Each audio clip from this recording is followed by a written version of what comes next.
I don't know about you, but if I'm in a restaurant and there's the opportunity to order some olives before the main meal arrives, I'll definitely order them.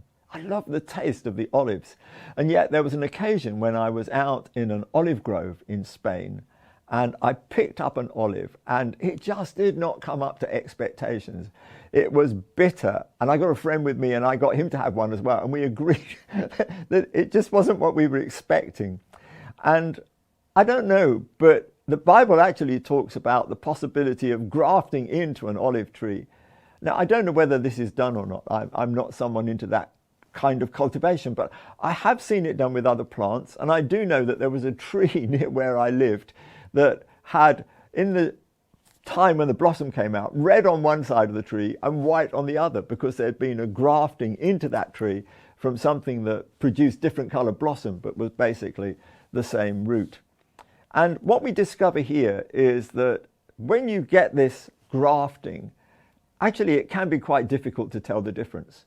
I know the tree I talked about, it was easy to see the color, but within this olive that's being spoken of here in Scripture, it seems really hard to tell. Let me read what it says in Romans 11. I'm reading from verse 17. If some of the branches have been broken off, and you, though a wild olive shoot, have been grafted in among the others, and now share in the nourishing sap from the olive root, do not consider yourself to be superior to those other branches. If you do, consider this: you do not support the root, but the root supports you. I just love so much about this.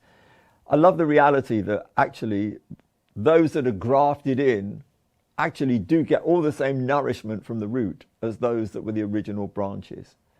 I love the fact that it's not the branch that supports the root, but the root that supports the branch. And the root's there to support every branch. And this whole concept of not speaking down the original just because we've been privileged to be grafted in is just so, so important. You know, God's going to do some incredible things. I don't know how it's going to happen, but I know when Jesus came, it was to his own nation first.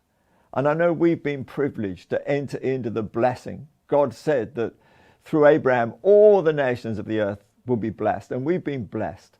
But let's hold on to this fact that we're not here to criticize and to judge and to put ourselves as superior.